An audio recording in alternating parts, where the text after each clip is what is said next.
Bueno, vamos a seguir, ¿cómo les va? Con este texto y primero, como siempre, les recuerdo, también me recuerdo a mí mismo de justamente formar en nuestra mente esta actitud del bodhicitta y que estamos aspirando a alcanzar la iluminación para el beneficio propio, por supuesto, porque nos iluminamos y también de todos los seres.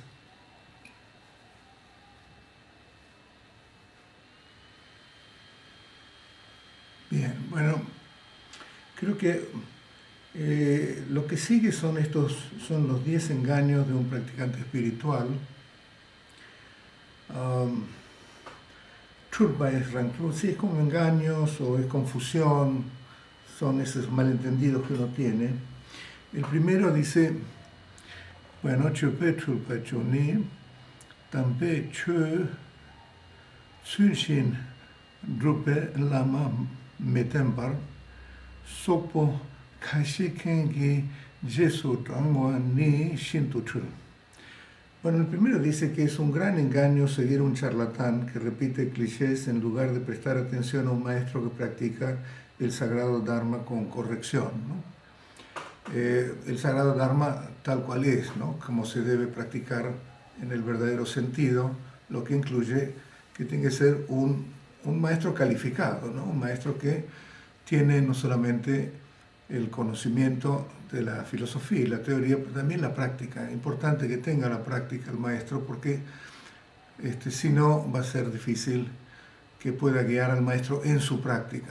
Por ahí sabe mucho y lo podrá guiar en la comprensión intelectual, pero en lo que hace a guiar al discípulo en la práctica, bueno, si el maestro no tiene práctica, tampoco sabe muy bien, no se da cuenta de lo que sucede con el discípulo. Y esto, por supuesto que, fíjense que esto fue escrito hace muchísimo tiempo, y sin embargo también habla de que habían maestros charlatanes que eran muy elocuentes y que podían impresionar a la gente porque hablaban y explicaban claramente o lo que fuera. A veces por ahí no sabían mucho, pero era tal la elocuencia que podían convencer. Y lo que le faltaba es que fuera un maestro calificado. Entonces, seguir a un pseudo maestro, ¿no? A un maestro, digamos, que tiene ese tipo de características, que no es competente, por así decirlo, es perder el tiempo. No solo perder el tiempo, sino que también nos puede guiar hacia un camino que no lleva a nada, no nos lleva a la iluminación, sino que nos lleva a algún tipo de experiencia o puede incrementar nuestra neurosis o puede no beneficiarnos en absoluto, sino que realmente perjudicarnos. Es bastante claro, pero aunque sea claro, igual, es decir, ocurre mucho, ¿no? Hay gente que hace un cursito, que tomó un retiro, lo que fuera, y enseguida empieza a enseñar, enseguida empieza a tener discípulos, porque el rol de un maestro también atrae gente, uno de acuerdo con su propia neurosis, se siente hasta ese momento que no tenía mucha llegada a la gente, la incomunicación era lo que prevalecía, se sentía como disminuido, lo que fuera, y de pronto empieza a ver que otra gente lo empieza a respetar porque sabe más, porque sabe qué decir, porque por ahí también se cree que tuvo alguna experiencia, entonces la toma muy en serio y empieza a tener alumnos, ¿no? Pero hemos visto esto tanto, lo estamos viendo también en el mundo. O sea que era relevante en Tibet, con muchísimo menos redes sociales y comunicación, y YouTube, y Zoom y todo lo demás. Bueno, imagínense ahora con la comunicación que existe enorme y la facilidad con que se dan cursos y demás, y también en la ansiedad de la gente por tener un maestro, una guía, y encontrar un camino espiritual. O sea que esto, bueno, no hace falta repetirlo mucho, siempre se aconseja de asegurarse de a quién estamos siguiendo como maestro, si realmente tiene las calificaciones, y todo ese proceso, como se dice siempre, puede llevar un tiempo, verificando, razonando, averiguando su linaje y viendo a la persona de la manera en que se comporta, de la manera en que enseña y qué es lo que transmite también. Y una vez que uno acepta a ese maestro, entonces ahí lo ha identificado como alguien que es auténtico, y ahí entonces sí que no se pierde el tiempo. Es decir, que no se confunde, es decir, que no se engaña. Por eso es que esto dice, el gran engaño es justamente perder años siguiendo un maestro que en última instancia es un maestro bastante hueco, porque no tiene la capacidad para ayudarlo y también infundirle al discípulo esa fuerza de energía compasiva, de bendiciones, que son los que en última instancia afectan enormemente la transformación del discípulo hacia que se abra su mente a la luz de esa sabiduría primordial, que es lo que realmente el discípulo es y el maestro también es. Mientras el maestro no conozca y no sepa bien de qué se trata, bueno, entonces hay que tomarlo con pinzas, o directamente, si hay otros maestros que son más calificados, mejor no perder el tiempo con los maestros que no tienen ese tipo de nivel.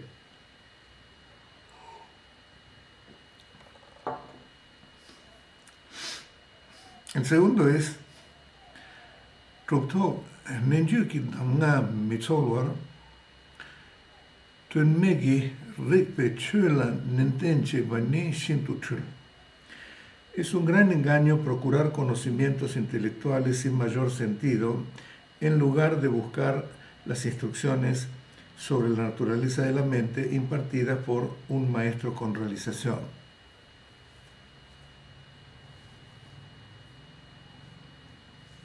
Claro, acá dice, es la transmisión impartido, bueno, no sé qué pasa con la traducción acá, en realidad lo que dice literalmente es la transmisión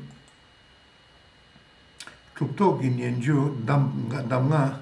Eso es, Damna significa Upadesha, que son las instrucciones específicas que provienen realmente de maestros. En este caso dice el linaje oral de los siddhas, que son los santos o los seres con realización, ¿no? Bueno, acá por alguna razón en la traducción se puso un maestro con realización, en realidad más bien en las instrucciones sobre la naturaleza de la mente, porque eso es Menga o Damga la que está diciendo, es la transmisión oral siempre es sobre la naturaleza de la mente, y en vez de eso entonces uno dedica muchísimo tiempo a hacer otro tipo de estudios que tienen mucho que ver quizás con nuestra vida cotidiana, con las ciencias, con los conocimientos de este nivel convencional.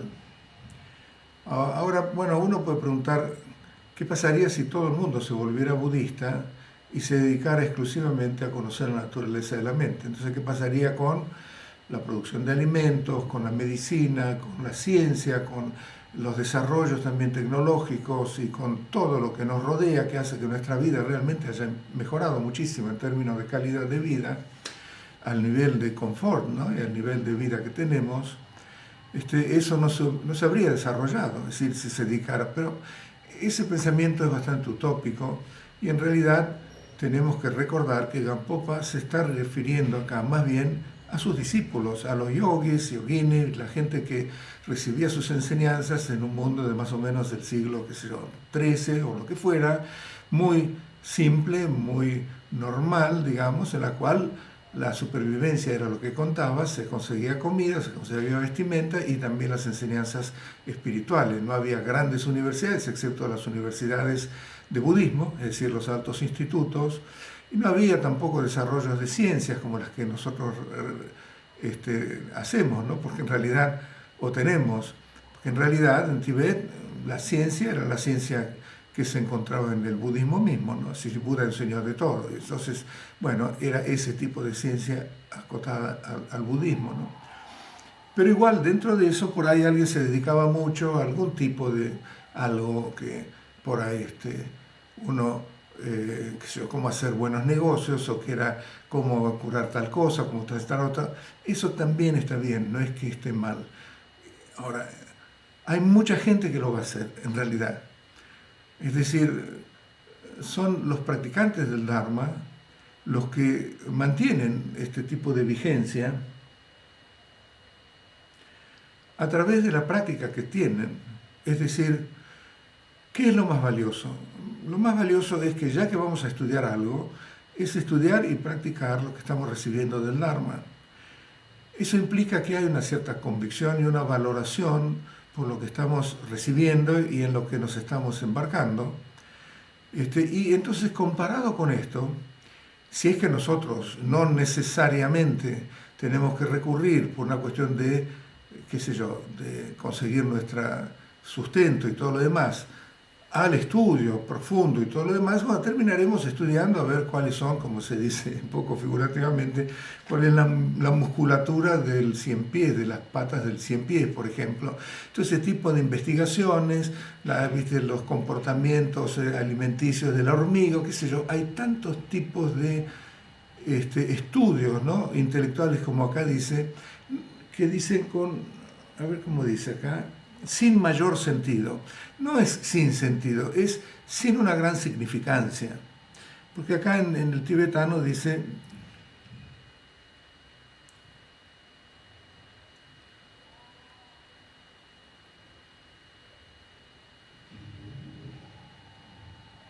es decir, sí, con muy poco significado. Es decir, en realidad no tiene mucha... Sí, debe tener un significado a un nivel convencional y para ciertos aspectos, pero hay otra gente que lo hace, gente que no está conectada con el Dharma.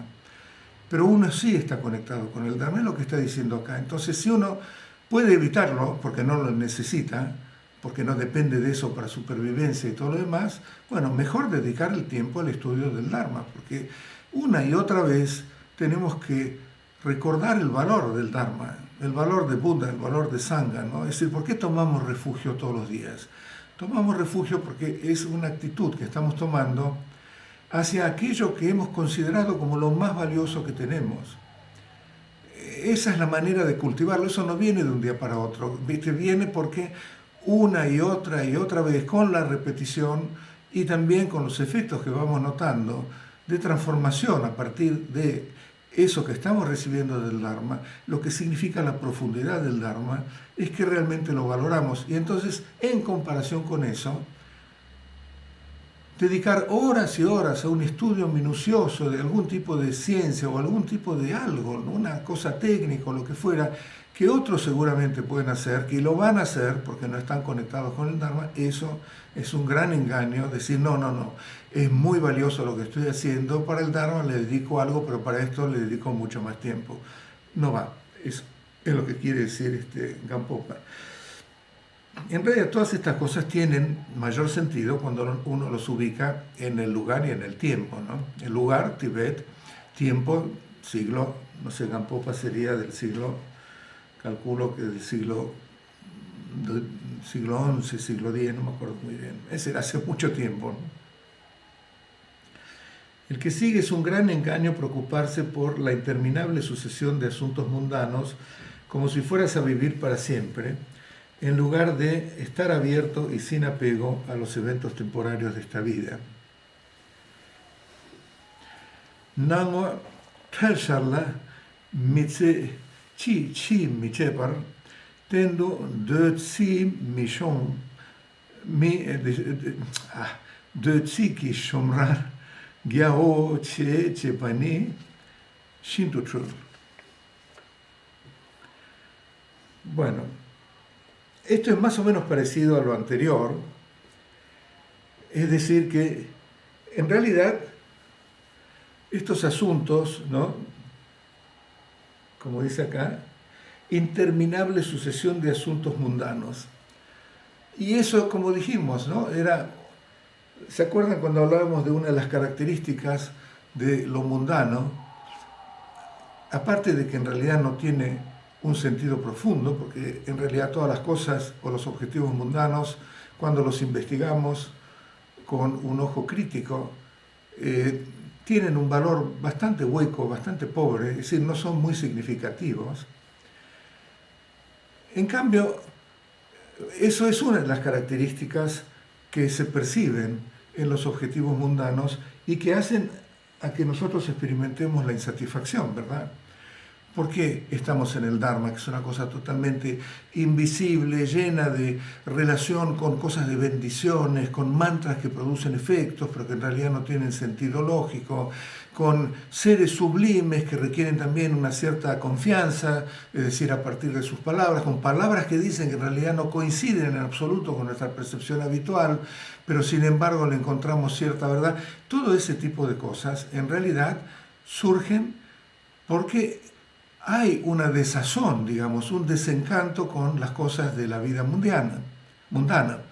Y en cambio, otra de las características, aparte de haber visto que las cosas de la vida mundana en realidad no son tan significativas como el Dharma, porque en realidad son bastante huecas en sí mismas, también una cuestión de que es interminable. Es una cosa tras de la otra, y cuando conseguimos otra sale otra, y cuando conseguimos esta otra sale otra.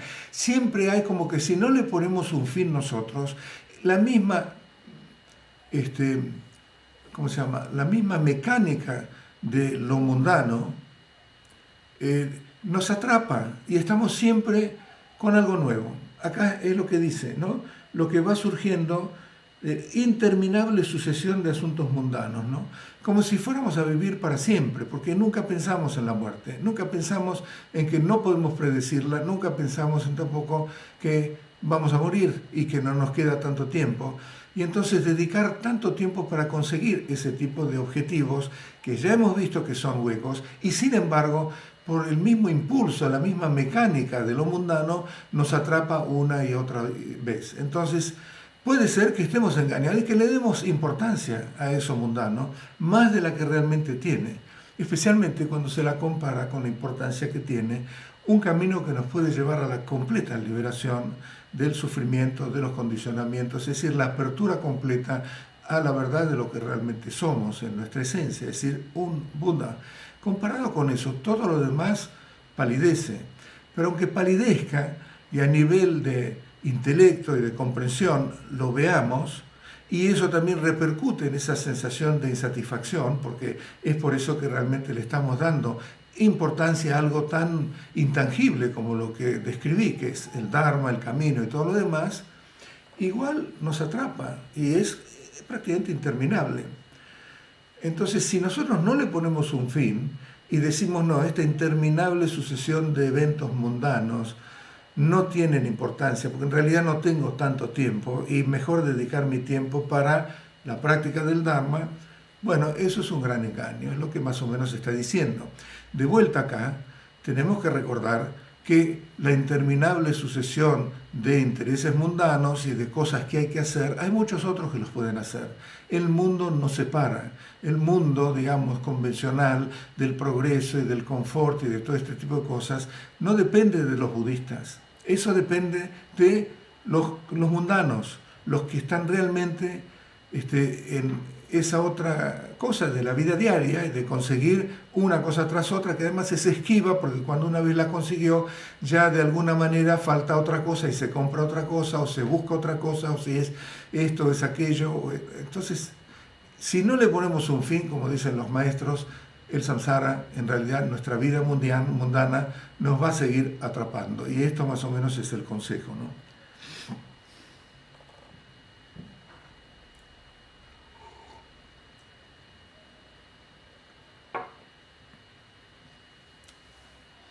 Es un gran engaño predicar el Dharma en reuniones en lugar de reflexionar en soledad sobre su significado.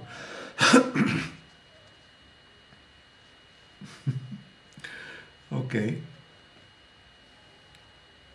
Ranchik purchuji tunla misembar, kurmangi nana chusheche bani shintuchun. Bueno, eso es bastante claro, en realidad no hace falta explayarse demasiado, ¿no? Es decir, uno puede conocer un poco del Dharma y empezar a hacer cursos online y Zoom y un montón de cosas, porque eso, bueno, que se nos llega a otras personas y demás, pero todo ese tiempo realmente lo más importante es la práctica personal. Y entonces, bueno, si uno descuida la práctica personal porque está muy atraído con lo otro y dar grandes conferencias y grandes, qué sé yo, reuniones interculturales, interreligiosas y contactos y todo este tipo de cosas, ¿no?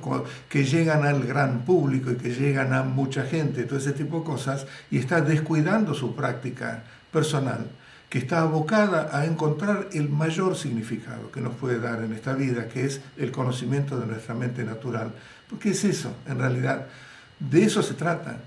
El budismo, como he dicho muchas veces, es enormemente, es como una parafernalia de prácticas. Es como una enorme cantidad de métodos que hay, muchos de ellos muy complejos, con visualizaciones de mandalas, con la deidad en el centro y tantos otros deidades en otro lado, y uno lo visualiza, y uno está... es muy, muy complicado, y hay muchísimas iniciaciones, muchísimas enseñanzas, muchísimos retiros, muchísimas instrucciones. Todo eso justamente está destinado a entrenar a nuestra mente, que es muy complicada, y por eso es que se presenta todo ese tipo de complicaciones para que estén en sintonía con las complicaciones que tiene nuestra mente habitual. Esta mente que se distrae, esta mente que tiene todo tipo de proyectos interminables y todo lo demás, y que descuida mucho también el aspecto espiritual. Entonces todo eso otro, si tuviéramos una mente muy simple, entonces el bagaje gigantesco de variedad que tiene el Dharma nos resultaría superfluo porque no los necesitamos. Pero realmente cuando tenemos una mente complicada, entonces necesitamos también métodos complicados, que también los mismos métodos se vayan simplificando, y a medida que van simplificándose los métodos, como respuesta a la simplificación de nuestra mente, entonces vamos llegando al objetivo único y principal de todo el budismo, de todas las ramas del budismo, que es conocer la naturaleza de nuestro ser, que se presenta en el Theravada de una manera parcial, y en Mahayana y Vajrayana de una manera total. En última instancia es conocer la naturaleza de nuestra mente. Ese es el objetivo final, porque ese es nuestro estado búdico, es ahí donde reside. Entonces, justamente, eso es lo que dice acá: reflexionar en soledad sobre el significado del Dharma. El significado del Dharma es eso, en vez de dedicar mucho tiempo a explayarse, a conferencias, a un montón de reuniones sociales, lo que acá dicen, ¿no? Un gran número de gente, ¿no? Acá dice, en tibetano dice Kormang. Korwa quiere decir discípulos, quiere decir gente que nos rodea, discípulos, los que están asociados a uno de alguna manera. Entonces dar grandes conferencias del Dharma en vez de realmente dedicarse más bien a profundizar la vivencia del significado real del Dharma, que el significado real del Dharma es conocer la naturaleza de la mente, ¿no? Bueno, ya esto se repite tanto que, pero bueno, es así, ¿no? Es un gran engaño acumular bienes y posesiones con avaricia y a través de malas acciones, en lugar de donar y ofrendar aquello que no te es indispensable.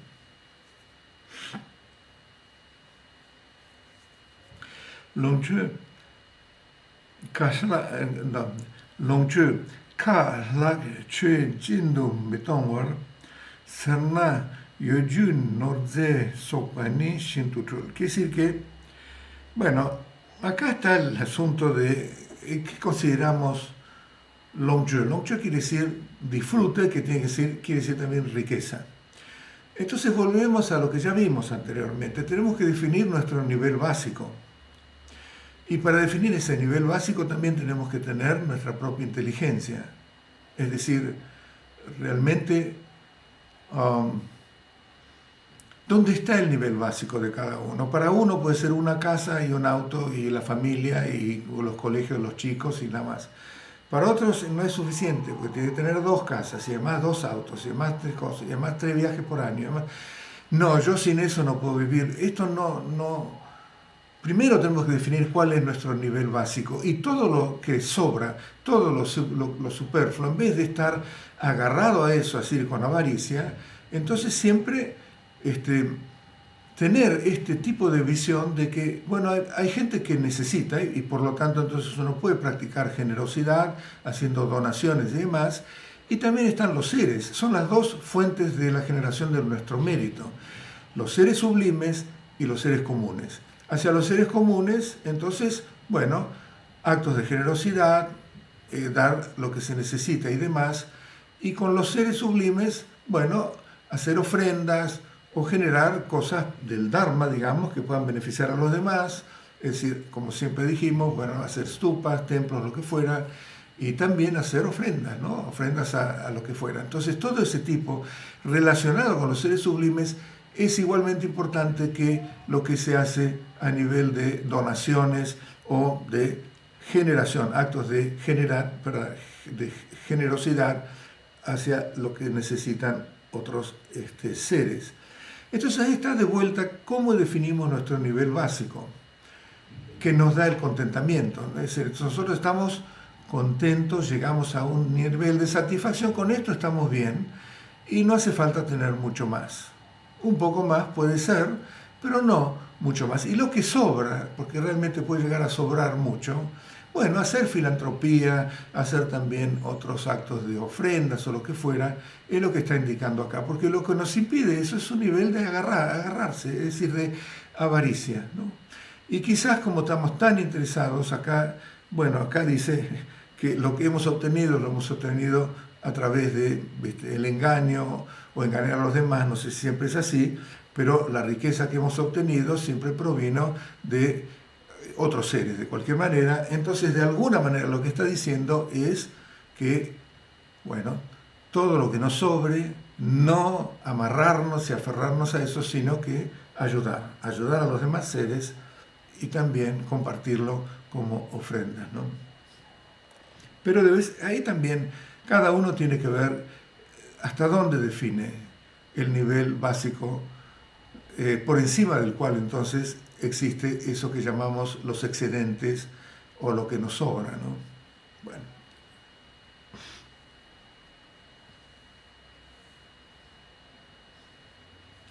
Es un gran engaño ser descuidado y frívolo en tus pensamientos, palabras y acciones, en lugar de respetar con corrección tus votos y samayas. Bueno, esto es bastante fácil. Tamsi dompa tsuichin misomwar gosum pa me chalvar tongwani shintuchur.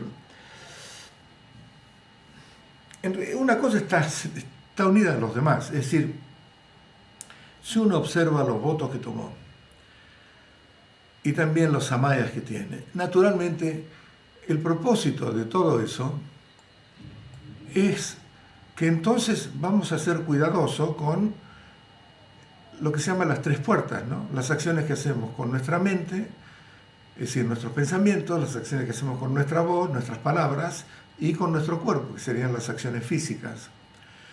Estas acciones físicas, verbales y mentales, en realidad, si somos descuidados con respecto a eso, porque no le damos, bueno, no pasa tanto, no es para tanto, ese tipo de actitud, dice que estamos violentando nuestros votos y nuestros samayas. La razón por la cual dompa, lo que significa dompa, que es voto en tibetano, significa esto, significa que hay algo que nos está conteniendo, ¿no? Que no nos desparramemos, ¿no? Que no nos desmadremos, por así decirlo. Es decir, ¿cuándo nos desmadramos? Cuando violentamos eso que nos está conteniendo. ¿Cómo nos contienen? Nos contienen porque hemos hecho un voto de no matar, robar, mentir, las 10 acciones negativas, practicar las 10 acciones positivas. Todo eso está resumido en cuando tomamos votos y también está en los samayas, todos los samayas que hemos tomado cuando se toman iniciaciones. Samayas son los votos a nivel tántrico, ¿no? Entonces, bueno, son más complejos, son más difíciles de mantener, pero digamos que el propósito de todo eso es que debido a que nos hemos comprometido, entonces vamos a estar más contenidos en cuanto a nuestras acciones. Vamos a estar más contenidos, es decir, que nuestras palabras, nuestra voz y también los pensamientos o las emociones que surgen y qué hacemos con respecto a eso cuando son emociones negativas, bueno, todo eso requiere atención, requiere cuidado. Cuidado también en el sentido de que somos cuidadosos, que en realidad lo tomamos en serio. No es que, bueno, es una mentirita, o bueno, no importa, si nadie me ve, bueno, no, qué sé yo, me quedé con un vuelto, qué sé yo, es muy poco. No, eso significa que uno no es cuidadoso. Tenemos que ser bastante puntillosos con nuestras acciones físicas, verbales y mentales. Verbales también podemos hacer muchísimo daño cuando hablamos a otra gente, con la utilización de palabras que por descuido y por insensibilidad de ponernos en el lugar de la otra persona, se nos escapan cosas que inducen a la otra persona en celos, por ejemplo, en envidia, o en sentirse que lo estamos criticando, o en sentirse que, bueno, estamos diciendo algo respecto a ellos que en realidad no están de acuerdo, qué sé yo. Hay un montón de factores que nuestras palabras pueden devenir, digamos, en un montón de efectos. Y lo mejor, entonces, lo que eso realmente impide que se llegue a ese nivel es justamente el cuidado, ¿no? En tibetano se llama pagyo. Pagyo quiere decir que uno es cuidadoso, ¿no? Es decir, no sé cómo explicarlo, pero es atento, es no solamente atento, sino uno es atento cuando detecta algo que va a hacer, pero después por ahí lo hace, ¿no? Yo puedo estar muy atento que me molestan, qué sé yo, las hormigas, entonces atentamente les pongo veneno. Entonces, quiere decir que tuve presencia mental, tuve también atención, pero en realidad me faltó dompa, me faltó seguir esa ética que refleja justamente los votos y el samaya. ¿Y qué es ese tercer factor? Es el cuidado, es decir, no lo voy a hacer. No lo voy a hacer porque realmente soy cuidadoso de mi comportamiento físico, verbal y mental. Bueno, mucho no hace falta explicarlo, somos gente grande y que lo entiende fácilmente, ¿no? Es un gran engaño dejar que tu vida transcurra persiguiendo pequeños objetivos aquí y allá, en lugar de familiarizarse con la realización del estado natural. Bueno, de vuelta está como machacando esto con otras palabras. Nelo tope tön la kom tre mi chepar, mi se tön chunge cha chepar retsur rela chepar chepani shintutrul.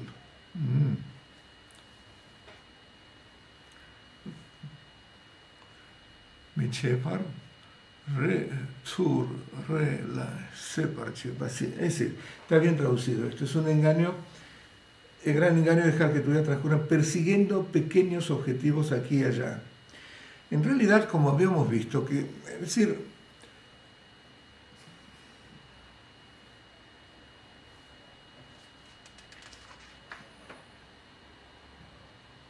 bueno, ¿en qué consiste el sendero principalmente?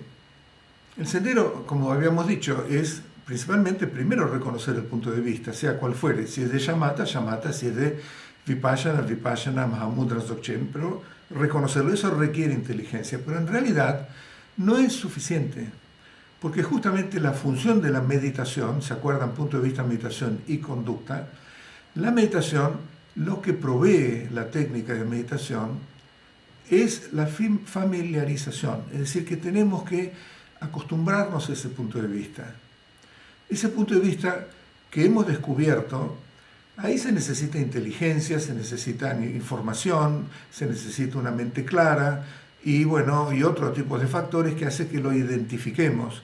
Pero una vez identificado, dura tan poco que no es capaz de transformar nuestros hábitos y nosotros necesitamos transformar nuestros hábitos. No estoy hablando del hábito de comer mucho dulce de leche o el hábito de fumar o el hábito de, qué sé yo, cualquier hábito que tenemos, que podamos tener. No, nuestros hábitos al nivel profundo del hábito de ver las cosas en términos dualistas, de sujeto y objeto, de blanco, negro, grande, chico, esto y aquello, todo lo que hace el dualismo, que además es la fuente también de la reificación. Ese es un hábito muy profundo que afecta a la conciencia constantemente, sin que siquiera seamos conscientes de que nuestra conciencia está justamente afectada y distorsionada por ese hábito cognitivo. Entonces acá estamos tratando de transformar nuestra conciencia, estamos tratando de transformar algo que es muy voluble, que es muy intangible, que es muy... pasa, no la podemos agarrar. Y por otra parte, que es tan rápida, ya viene contaminada por efecto de infinitas vidas que hemos repetido un tipo de hábito y se cuela sin darnos cuenta, porque estamos presos, en cierta manera, de esa fuerza kármica que hemos generado justamente a partir de ese hábito cognitivo de todo percibirlo en términos de sujeto y objeto del dualismo.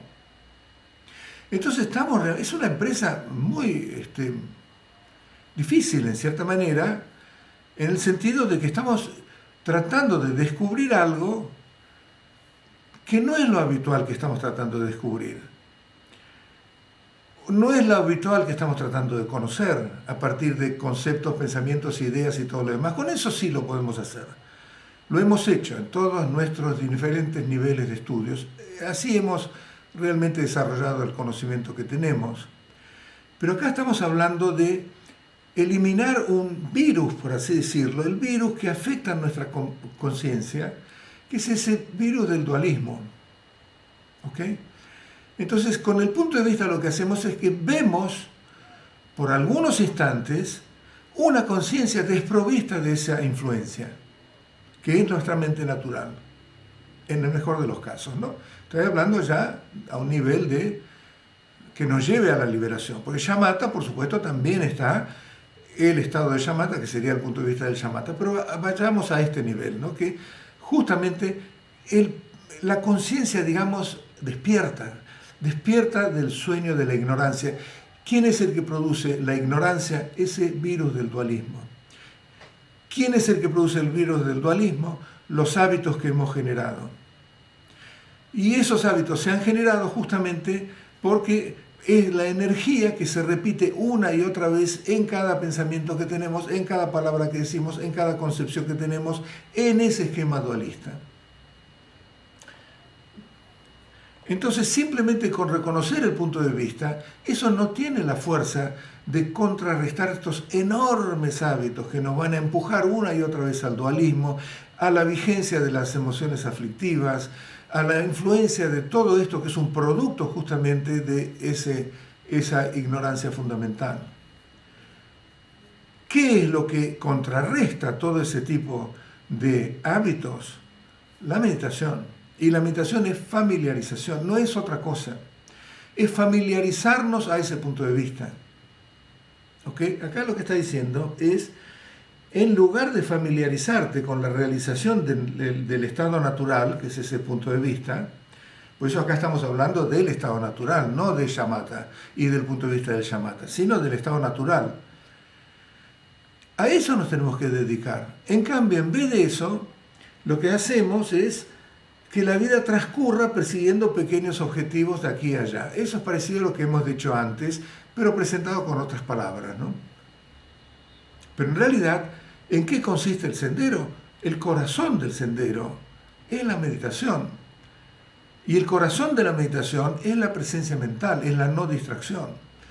El corazón de la no distracción que nos lleva a eliminar y a contrarrestar esos hábitos que nos inducen al error fundamental de la ignorancia, es justamente la presencia, es decir, lo que se mantiene presente es el punto de vista que es la mente natural.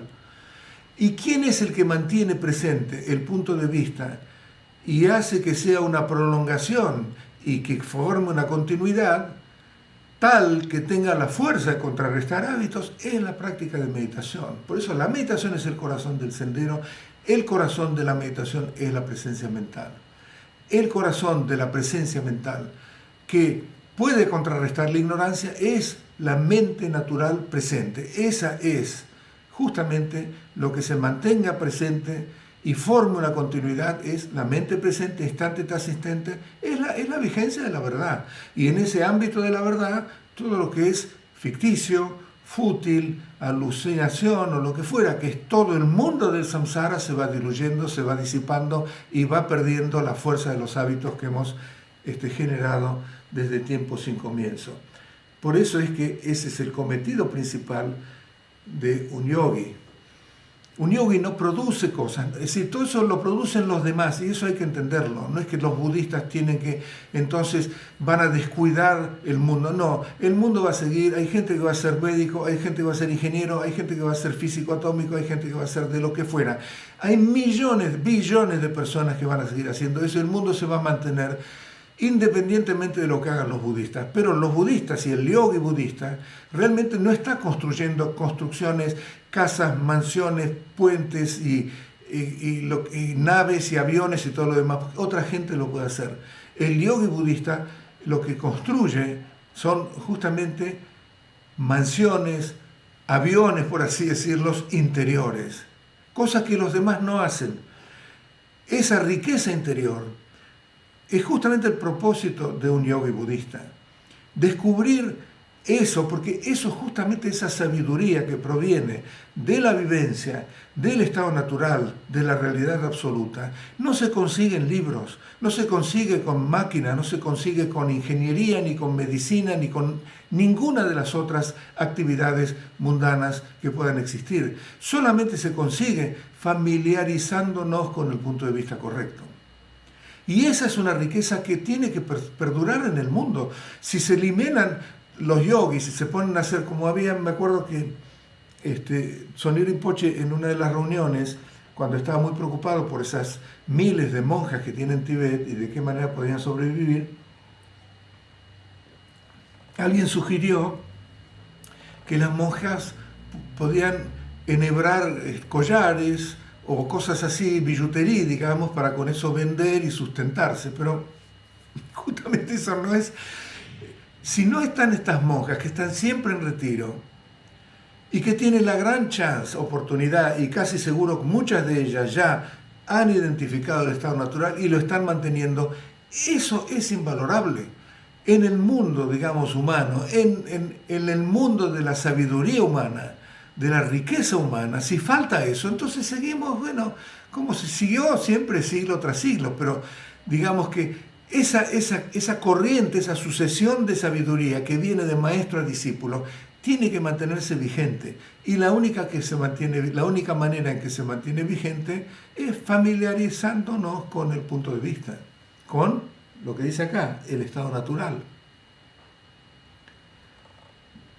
Y entonces sí sería un engaño, en vez de familiarizarnos con eso, para beneficio propio, porque de esa manera nos vamos a liberar y alcanzar la iluminación, y también para beneficio ajeno, porque justamente el propósito es también transmitirlo a los demás para que lleguen al mismo tipo de fruto, dedicarnos a las miles de cosas así que son, en realidad son inconsistentes, hay una palabra, no importa, que no tiene mucho significado, son muy pequeñas. Comparado con eso otro, casi todo es muy pequeño, ¿ok? Entonces, bueno, vuelve acá, una y otra vez vuelve más o menos al mismo punto, ¿no? Es un gran engaño tratar de modificar la mente de otras personas en lugar de esforzarte por superar tu propia confusión.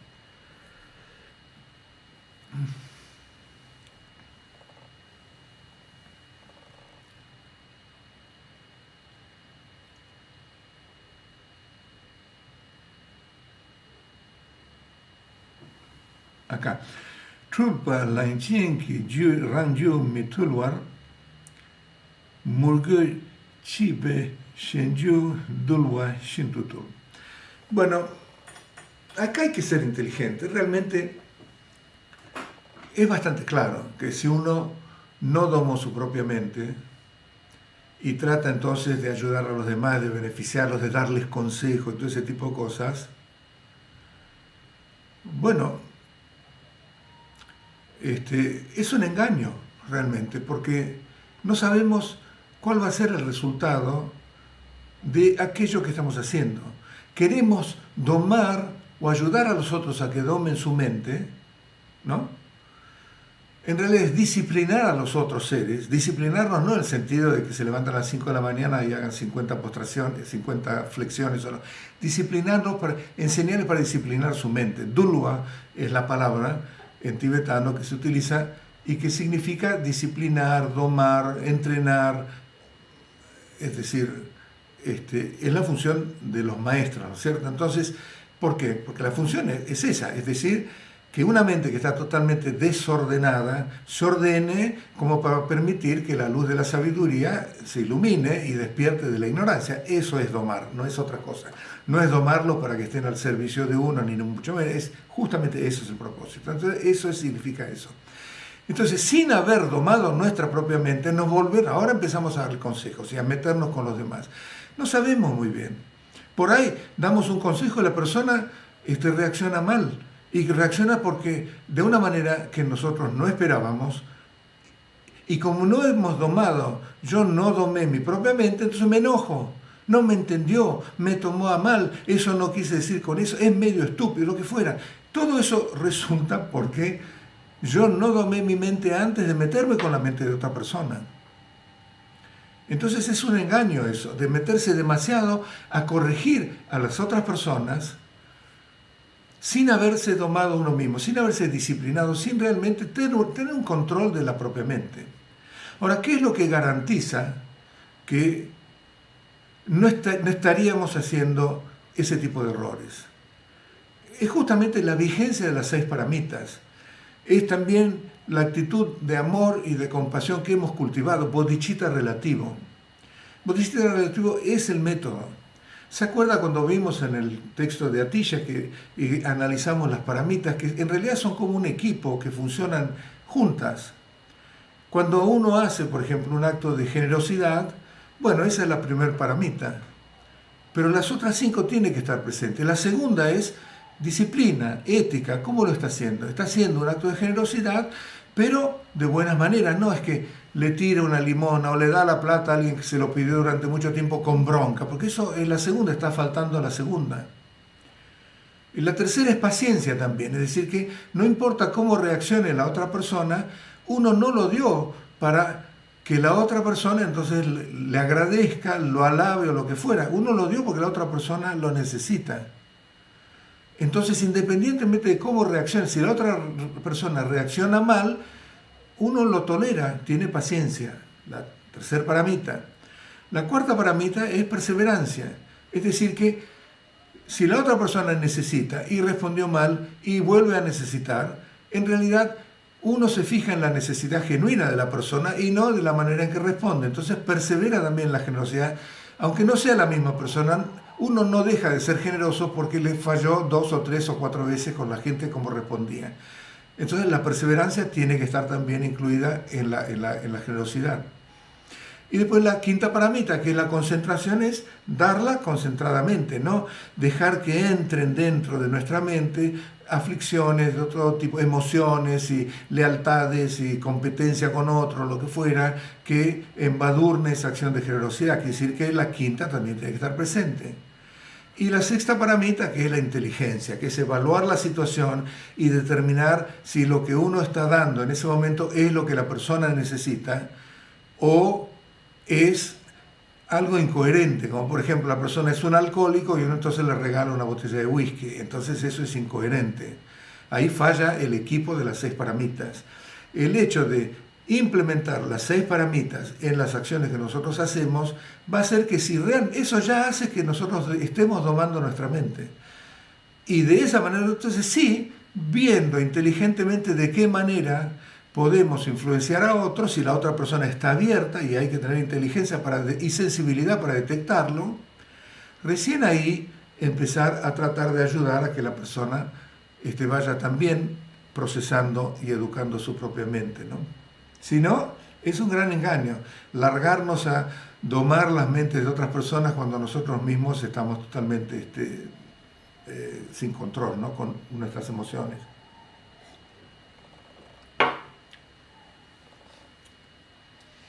Es un gran engaño tener ambiciones de grandeza en esta vida en lugar de cultivar la realización que has vislumbrado en tu mente. Bueno, de vuelta más o menos, es de vuelta a la familiarización. Uno tiene cierta experiencia. Tenemos cierta experiencia y en vez de mantenerla para nosotros mismos, no empezar a publicarla, no empezar a contársela a otros amigos, tampoco a otros practicantes, compañeros nuestros, porque ni sabemos cómo va a resultar. Por ahí, en vez de lograr que las otras personas se regocijen con lo nuestro, por ahí les impacta mal y reaccionan con envidia, por ejemplo. Entonces generan mal karma por la envidia, porque uno, por grandeza y porque se siente mejor o se siente como superior de alguna manera, porque tuvo tal o cual experiencia o tal vivencia o lo que fuera, entonces descuida eso, en vez de justamente remitirse a cultivar, a familiarizarse con esa vivencia, esa realización, sea lo que fuera que haya logrado. Si logró compasión, remitirse a eso, que no se desmadre. El asunto es siempre estar con esa inteligencia de hasta dónde abrirse, hasta dónde, o de qué manera cuando nos comunicamos con los demás, cuál es nuestra motivación. Si nuestra motivación por ahí es que generar en la otra persona un sentimiento de admiración, porque uno ya ha logrado tal o cual cosa, es lo que es un gran engaño. Acá lo que está diciendo Gampopa es eso, es decir, cuídense, realmente lo que más importa es nuestra práctica.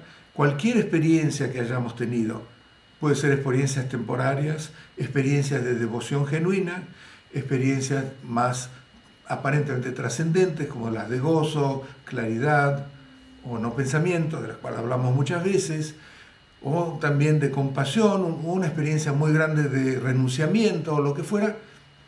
Bueno, es nuestro, no hay que andar publicando y de ninguna manera hay que tomar ese tipo de experiencias como algo que resulte en un sentimiento de grandeza.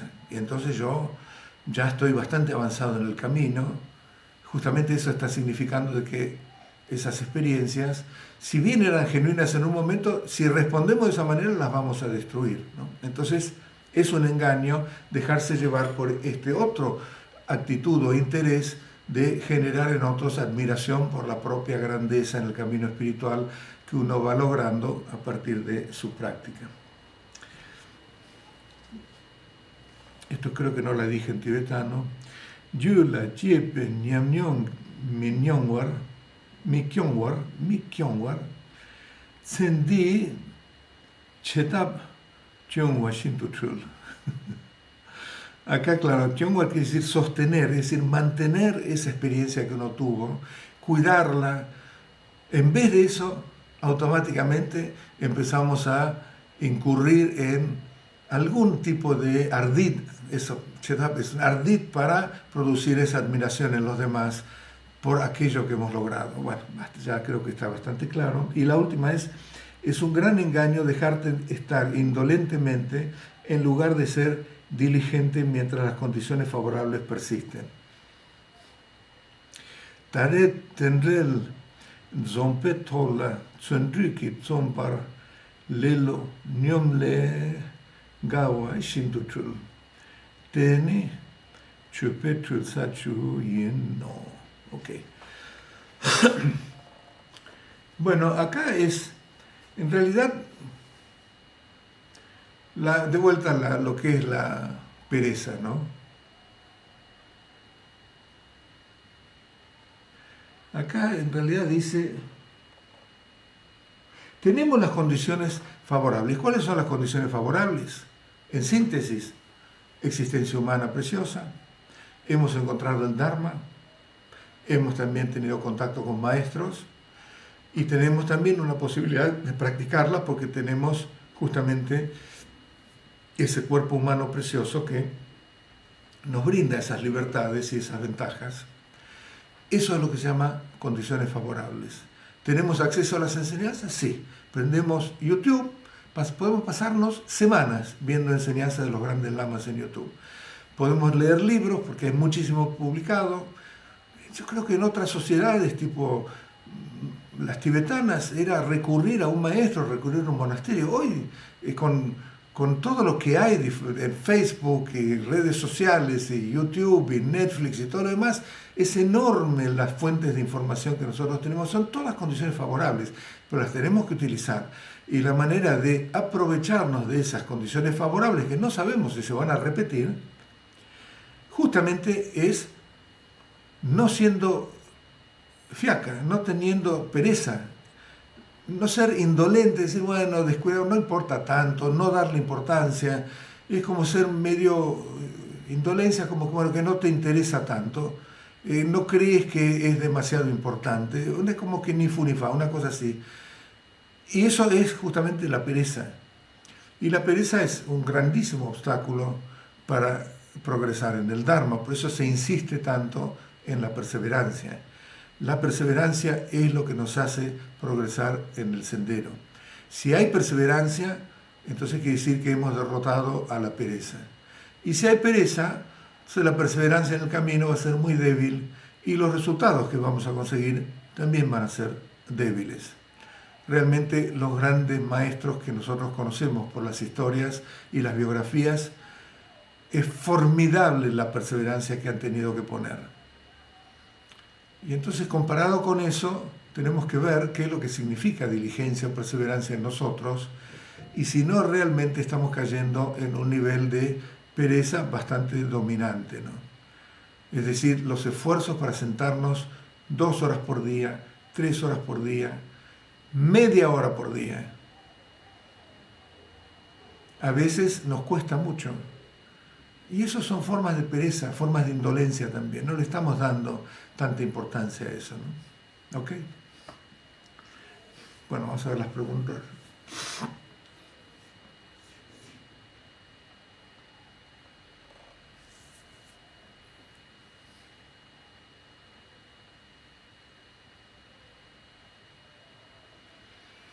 Se dice que el odio es la clecha que conduce al plano infernal. La avaricia y codicia al plano de los pretas. La ignorancia y vivir dominados por los instintos básicos nos llevan al mundo animal. La envidia y los celos al plano de los semidioses. El orgullo al plano de los dioses. ¿Cuál klesha lleva al plano humano? El deseo. Es parecido al de los pretas, pero no tiene el aspecto ese de avaricia de los pretas. Pero el deseo es lo que cunde en toda nuestra vida. Todos estos pertenecen al reino de los deseos, pero el deseo se manifiesta en el reino humano de una manera muchísimo más minuciosa, justamente porque nuestra inteligencia humana tiene esa capacidad de discernimiento enorme que carecen los otros seres. Y debido a esa capacidad de discernimiento, entonces, cuando vamos a un supermercado encontramos, qué sé yo, 40 tipos de helado, por ejemplo, y 50 tipos de queso, y 20 tipos de dentífrico y todo lo demás, porque justamente cuando vamos a un lugar para comprar género, telas también tenemos esa calidad humana de percibir los colores distintos y cuál es el color que más me viene. Agarra una revista de moda, por ejemplo, una revista de artículos de tecnología o lo que fuera, y ahí nos damos cuenta de lo que es el deseo, porque todo eso es un producto del deseo. No necesariamente ese deseo esté viciado con la avaricia formidable, que es la que conduce a renacimiento en los pretas. Pero el renacimiento humano general, digamos, no el renacimiento humano precioso, ¿okay? El renacimiento general, no que esté en contacto con el Dharma, bueno, ese es el deseo. No sé muy bien qué tipo de otras características de deseo serían las que conducen a ese renacimiento, pero para renacer como un ser humano con las 18 condiciones favorables para la práctica, se dice, bueno, es una versión, ¿no?, que tiene que haber acciones completamente puras y que no estén originadas con la prevalencia de los 3 venenos, ¿no? Yo supongo que el veneno de la opacidad mental tiene que estar presente, porque si no ya estaríamos despiertos o iluminados, o por lo menos con un cierto nivel de vivencia, pero de cualquier manera, acciones bien puras no son tan numerosas, porque siempre estamos bastante agobiados con miedos o expectativas que después devienen en aversiones y también atracciones y cierto tipo de apegos y celos y orgullo, saben, hay 100 que también terminan en 84.000. Entonces, bueno, creo que eso contestaría la pregunta.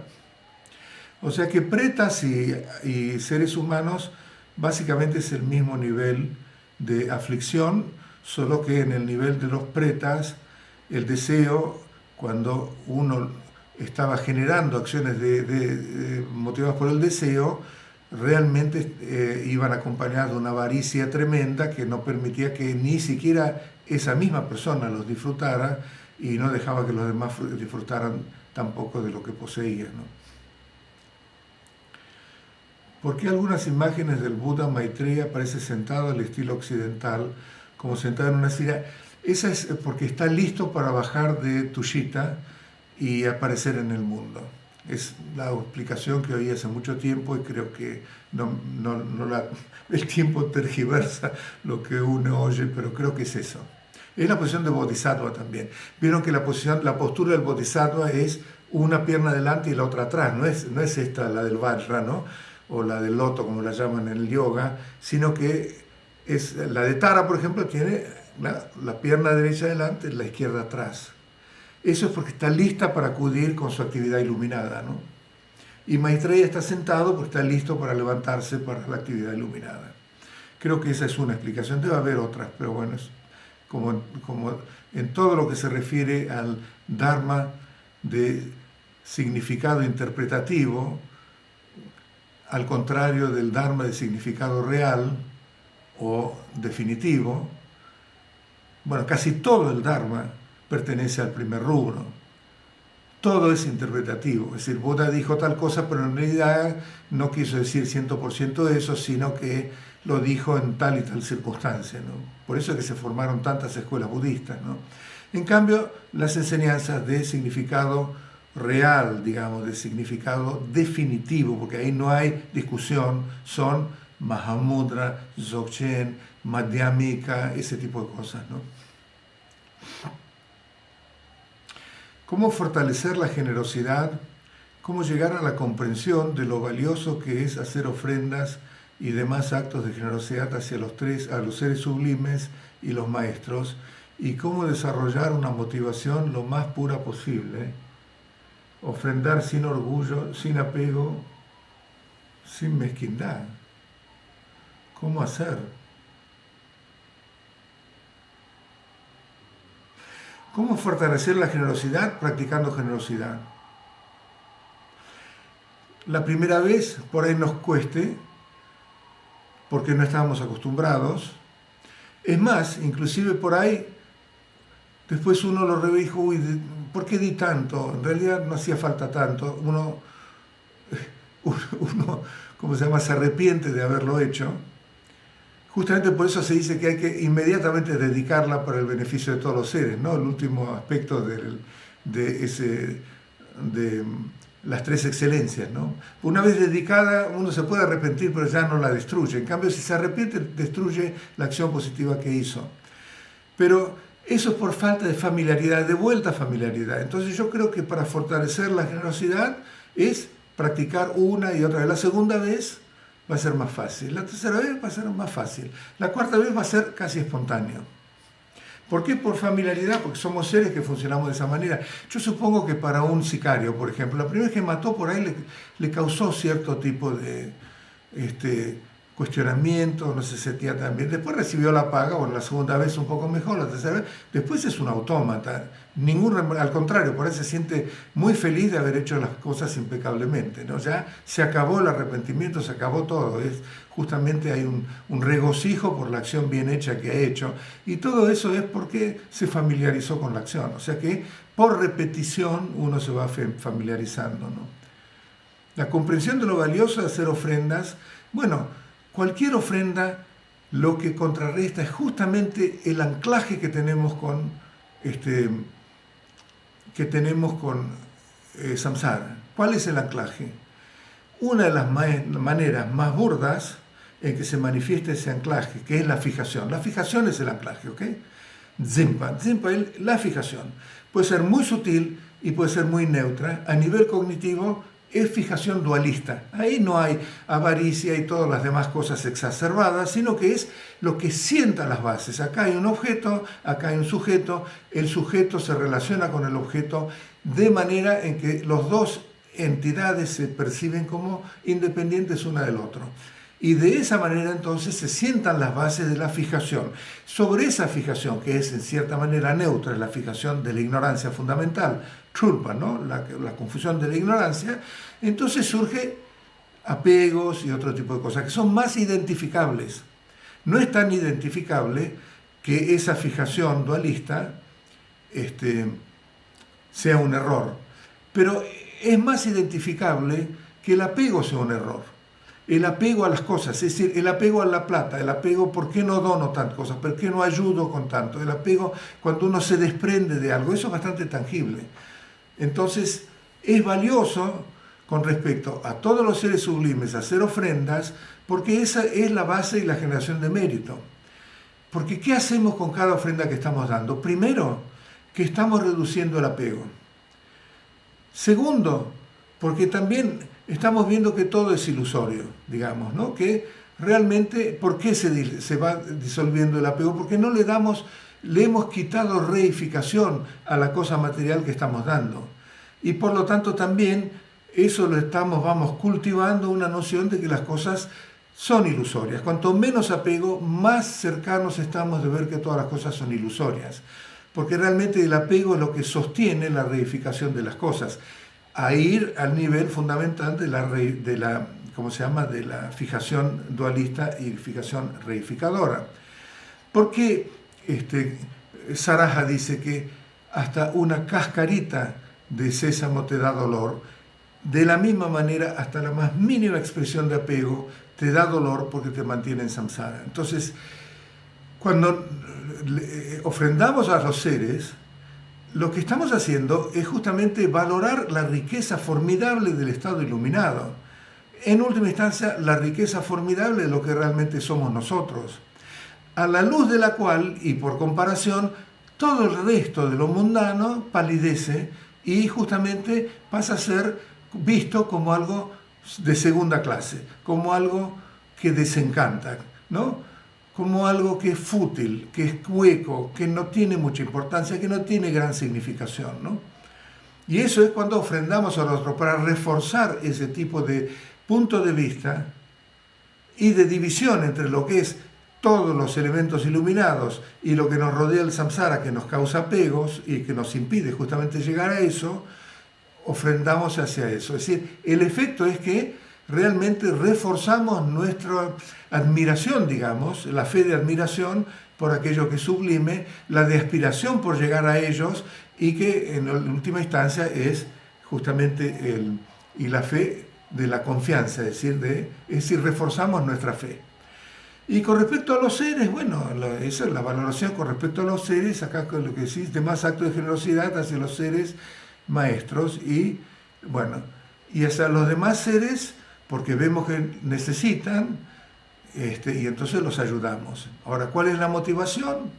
La motivación hacia los demás seres es siempre bodhicitta relativo. Amor, compasión, empatía, ecuanimidad.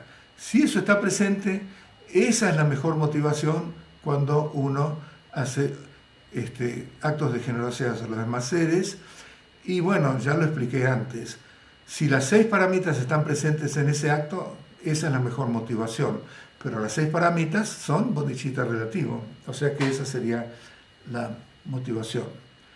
Y son las dos fuentes de nuestros méritos. Por eso es que se dice que necesitamos a los seres confundidos y que sufren también como fuentes para nosotros generar bodhicitta relativo. Y eso es lo que realmente nos hace acercarnos a la iluminación, ¿no? Dentro de la práctica del Dzogchen, Trekchö es un tipo específico de meditación, es igual que Mahamudra. Igual que Mahamudra. Simplemente Trekchö es más directo, no trabaja tanto con la mente dualista. Esto lo expliqué en el otro retiro de Mahamudra. Trekchö y Mahamudra son prácticamente idénticos, ¿ok? Es identificar el punto de vista, la mente natural, y hacer que esa mente natural se sostenga en el tiempo para que nuestra mente se familiarice con esa realización y finalmente se llegue a la estabilidad. Quiere decir que ya la mente no tiene más influencia de los hábitos que la empujen al dualismo, porque se ha desarrollado una estabilidad tan formidable en la continuación del punto de vista que la mente ya funciona desde ahí. Así como ahora nosotros tenemos una enorme estabilidad de la mente con la fijación egoica que siempre funciona relacionada con el yo, bueno, el yo ese desapareció y la mente funciona con una enorme estabilidad con su estado natural. Y esos son los tres estadios: reconocimiento, familiarización o el desarrollo del potencial de ese reconocimiento de la experiencia de Rigpa, y finalmente la estabilidad completa de esa realización. ¿Okay? Eso es igual en Trekchö y Mahmud, igual, no es una práctica específica. ¿Qué diferencias hay entre un Khenpo, un Lama y un Rinpoche? Un Khenpo es alguien que estudia en institutos de altos, en las universidades, digamos, de altos estudios, los budistas, que están programadas en el sistema del Gelugpa. Creo que hay 12 años de estudio y después ahí la persona puede elegir a Tantra, practicar el Tantra o estudiar Tantra, y son 3 años más, 15. Y ahí se recibe de Geshe. En los sistemas de Kagyu, Nyingma, y no sé, también Sakyapa, no sé cómo es, pero Kagyu Nyingma se llama Khenpo y es el estudio de 13 textos fundamentales, Abhidharma, Madhyamika, Mula Madhyamika Avatara, pues Madhyamika Avatara, todos estos textos los estudian y después, bueno, dan los exámenes, etcétera, y se reciben. Es como un estudio universitario, exclusivamente, ¿no? Por supuesto que hay Khenpos que tienen también una enorme práctica y gran realización, que son los grandes Khenpos, que se los llaman Khen Rinpoche, ¿no? Rinpoche significa precioso, y entonces, cuando uno es un Rinpoche por nacimiento, es porque es una reencarnación de un gran lama anterior que renació voluntariamente, eligiendo su propio renacimiento, próximo renacimiento, para continuar con su actividad. Y en Tibet había todo un sistema que reconocía esas reencarnaciones y se los llamaba, son los tulkus, ¿no? Ese es un lama. Y a esos lamas se los llama Rinpoche, como son joyas dentro del reino humano, ¿no? Pero lama es también guru, y quiere decir maestro. Y bueno, en rigor se aplicaría exclusivamente a estos grandes maestros que ya han encontrado la trascendencia, pero después se ha popularizado bastante la palabra lama, y entonces están, digamos, socialmente los tibetanos llaman lamas, por ejemplo, a los monjes de avanzada edad, ¿no? De que han sido muchísimos años de monjes, también los llaman lama.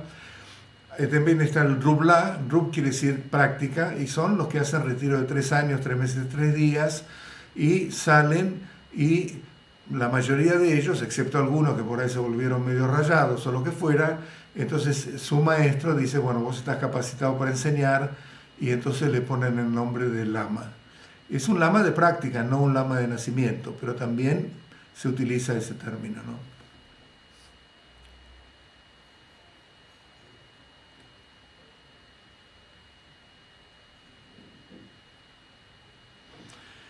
Acá, gracias Gerardo, quisiera conocer las aspiraciones de los siddhas de Maitreya, Akshobhya, Amoghasiddhi.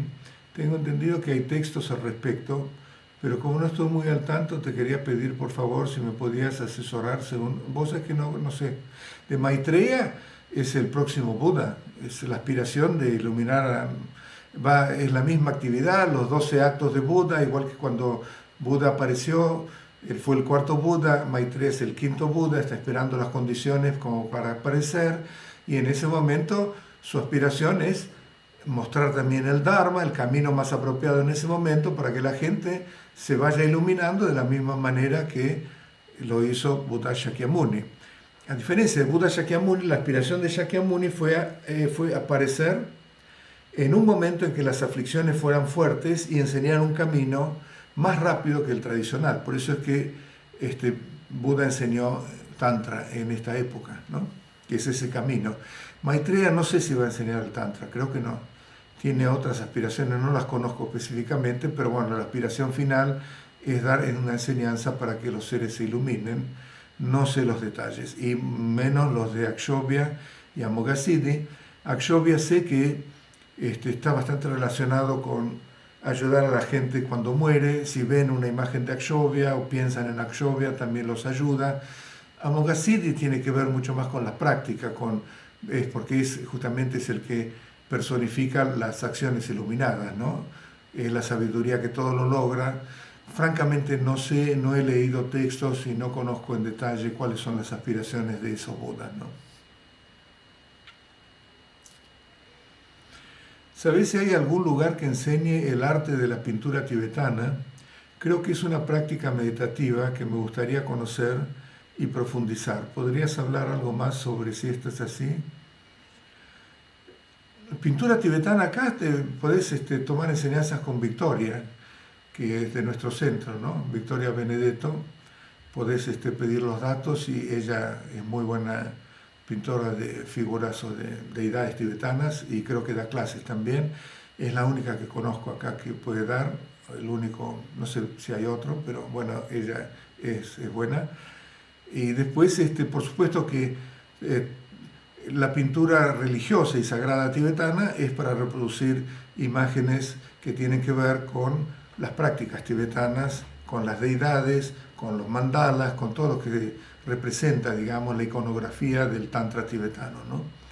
Y por supuesto que la iconografía misma tiene mucho significado cuando uno la practica, cuando practica el Tantra, entonces se identifica con esas deidades y por eso necesita una forma pictórica, digamos, para verla y para reproducirla en su visualización y su identificación. Y en última instancia, esa imagen con la cual uno se está identificando, está mostrando en sus distintas partes las partes del cuerpo, si son 2 brazos, si son 4 brazos, si es una cara, si son 5 caras, y todos los demás aspectos son manifestaciones de las cualidades iluminadas de un ser iluminado que uno también tiene y que se manifiestan como para poder verlas y más o menos asociarlas a esas cualidades, porque a menos que uno sea un Buda no las puede percibir. Entonces uno se va acostumbrando a esas cualidades búdicas a partir de las distintas partes de las deidades que están representadas en una pintura, ¿no?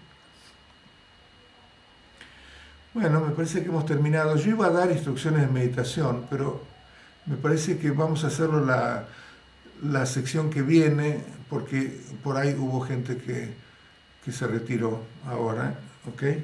Y si la vez que viene, recuérdenme, porque hoy me olvidé, yo pensaba darlas el domingo pasado, pero el domingo pasado tuve que interrumpir porque me habían dado la segunda vacuna de Moderna y por lo que oí, a todos los que recibimos esa vacuna hay un día con fiebre y demás, entonces tuve que interrumpir a último momento, pero tenía pensado en esa en el domingo pasado. Bueno, hoy se me pasó por completo, entonces el domingo que viene, si me lo recuerdan, vamos a meditar juntos un poco, ¿ok?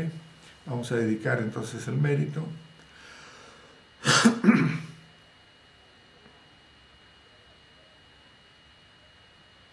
Sunamdi tamje zigbani tovne niebe ranam bhamjene chegana che bala trubai sipe sole roa jo.